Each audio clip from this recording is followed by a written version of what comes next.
America की president Donald Trump Iran लंदारक्लबदी America Israel की पाक छन अमांगता थोकनी हाइना एक्सपर्ट्स फोंदोखरे। डोनाल्ड ट्रम्प इरान लंदाब पामलिब असिगी चपचाब मरमदी इरान लेब न्यूक्लियर प्लांट मपुंग फाना थुआइबग लोइनना हौजि हौजि इरान लेब लेंगाक ससल पाइरिब गवर्नमेंट असि मरु फुक्तन हुंदोखिबा अदुनि।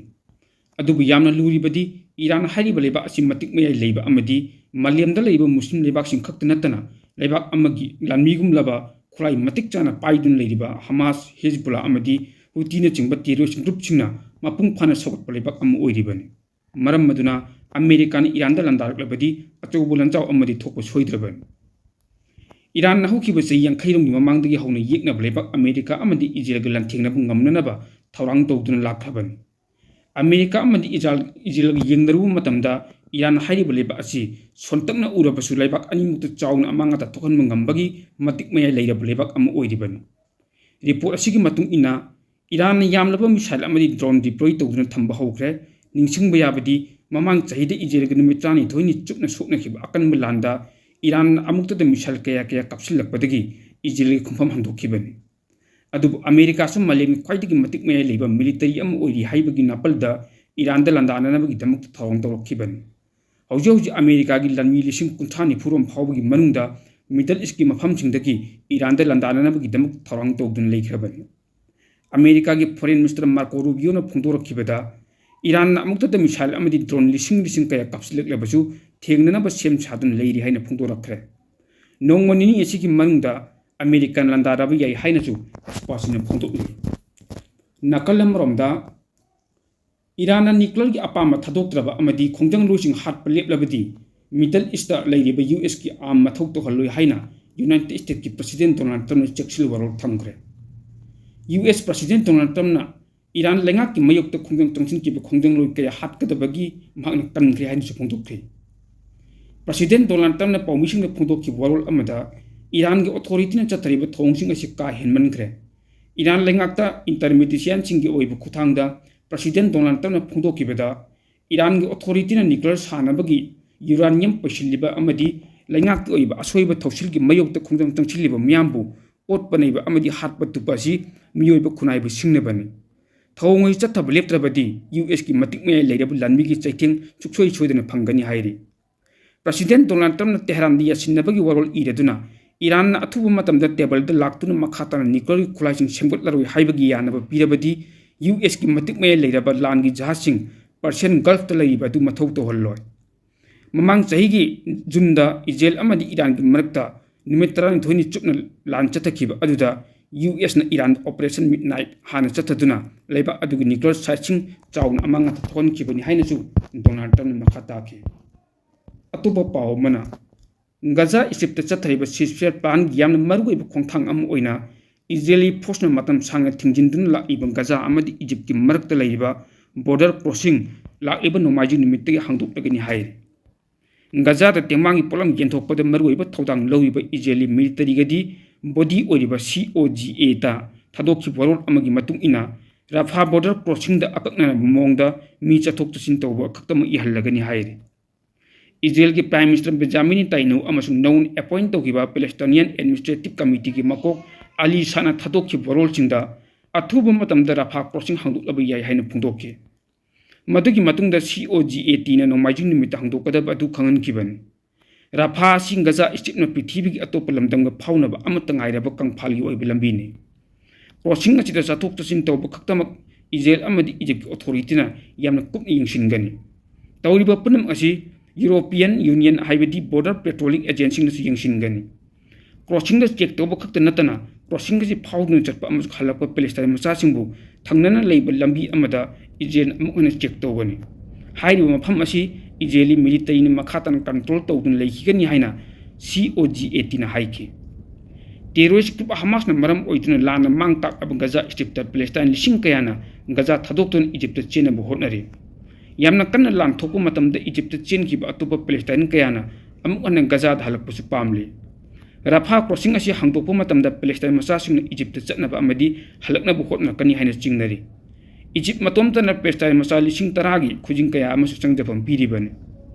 गजा की हेल्थ मिनिस्ट्रीना फोंदोरखिबा मतुंग इनदी अनाब अमदी असोकपा पैलेस्टाइन मचा 10,000 लोम गजा की मपान लाइंग तंगाई फदब लई हाइरे गजा अतोप बॉर्डर क्रॉसिंग मरी लेरी मदुदी लोइनमक इजेल फाउरग चटपने अतोप लेबाक लम सरुक तारिबसी रफा क्रॉसिंग असी खक्तने गजा द यूनाइटेड स्टेट्स न संताइना दुन लेरिब सीजफायर असिदा टेररिस्ट ग्रुप हमासना खुलाई थादोकनब खोंथांसु यावरे इजेल की प्राइम मिनिस्टर बेंजामिन नेतन्याहून फोंदोखिबा मतुंग इनदी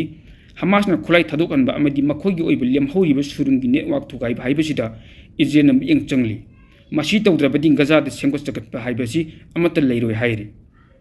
मरक असिदा दैर अल बलादगी फंगबा पाव अमगी मतुंग इना हमासना अरोइबा इजेलगी लानफागी हक्चांग खुसिनखिबगा लोइनना इजेली अथॉरिटी सु पैलेस्टाइन मचा 35 की हक्चांग खुसिनरक्रे हाइरे ममांग चही अक्टोबर थादी यानखिबा सीजफायर की मतुंग इनदी हमासना लानफागी हक्चांग अमा पिरकपा खुदिंगी इजेलना पैलेस्टाइन मचा 35 की हक्चांग पीबा हाइना लेपनखिबनि ngarang Palestine macha 35 की हक्चांग अदु पीखिबा सिगी मतुंगदा अरोइब खोंथांग ओइरि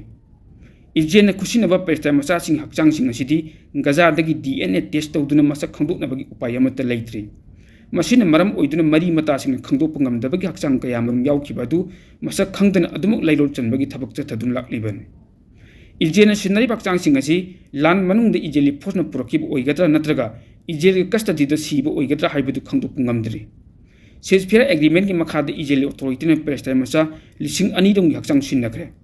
अदुबु इजेल की कस्टडीदा अतोप पैलेस्टाइन मचा कय हक्चांग सिंग लेम किगनी हाइना चिंगनरी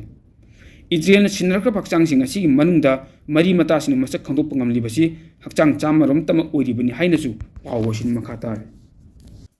यूरोप किलो चिंगबसिंग यूएस थादोकलमलग चाइना तम चतनरप उबदा प्रेसिडेंट डोनाल्ड ट्रम्प नुंसा थिरखरे हाइना अरोनबा रिपोर्ट अमना हाइरे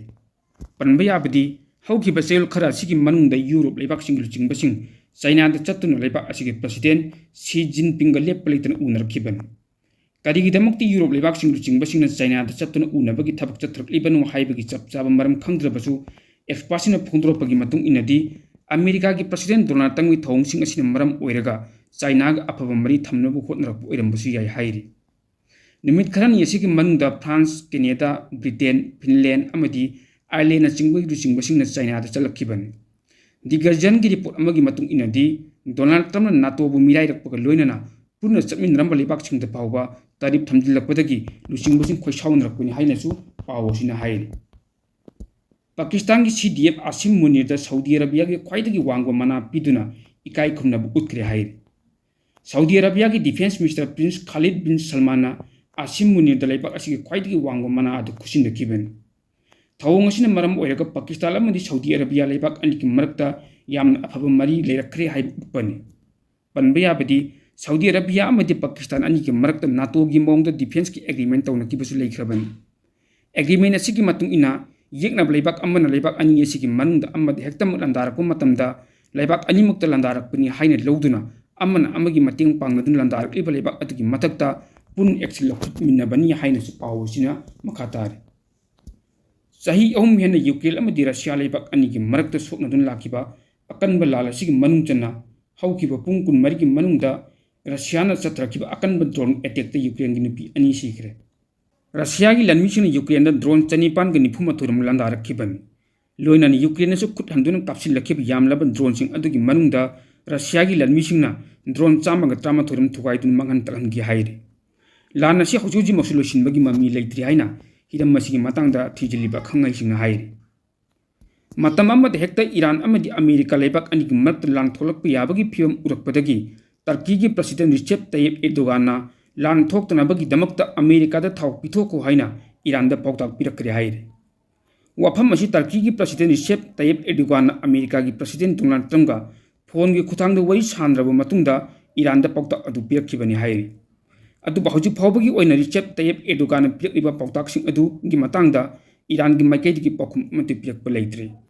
रिसेप एर्दोगान की पाउताक असि ममांगदसु इजराइल का सोकनखिबा अकनब लान की मतम अदुदा ईरान दा हाइखिबा लेख्रबनि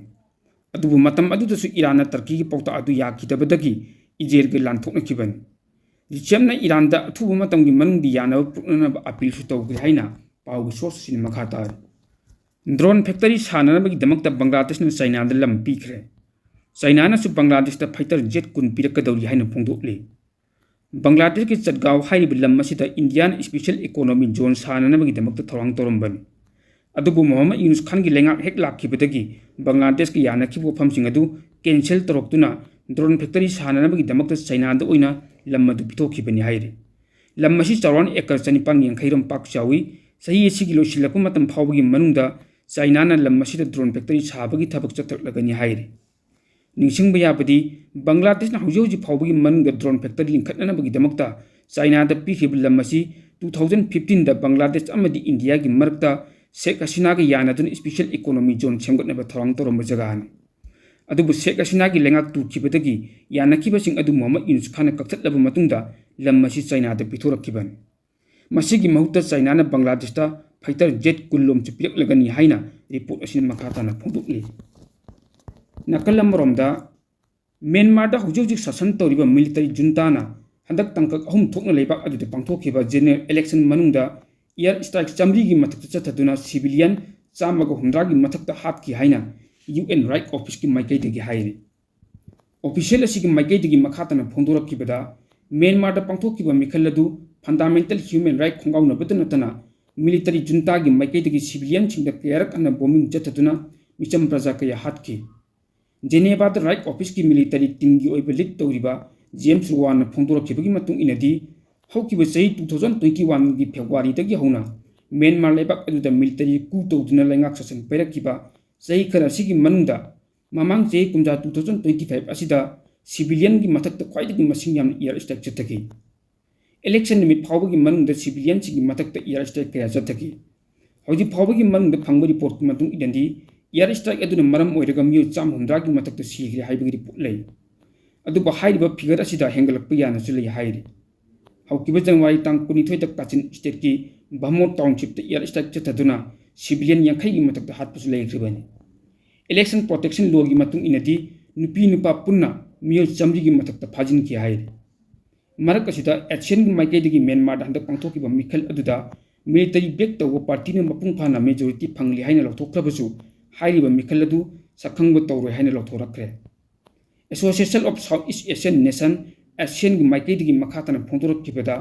मिखल अदु मिलिटरी जुंताना नफु शासन चथखिब ओइबना सखंग तौरोय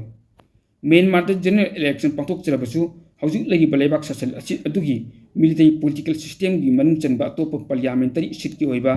सरुक मरी थोपगी अमदी मिलिटरी सिंगी ओइना रिजर्व सीट ओइना लेरिबन इपाक टीवी न्यूज हाइबा न्यूज नेटवर्किंग चैनल असिबु सपोर्ट तौबीबा ओइना लाइक शेयर कमेंट फॉलो अमदे सब्सक्राइब तौबीदुना वखल लौसिंग शेयर तौबियो हाइना इपाक टीवी की माइकैदगी हम्बल रिक्वेस्ट तौजरी।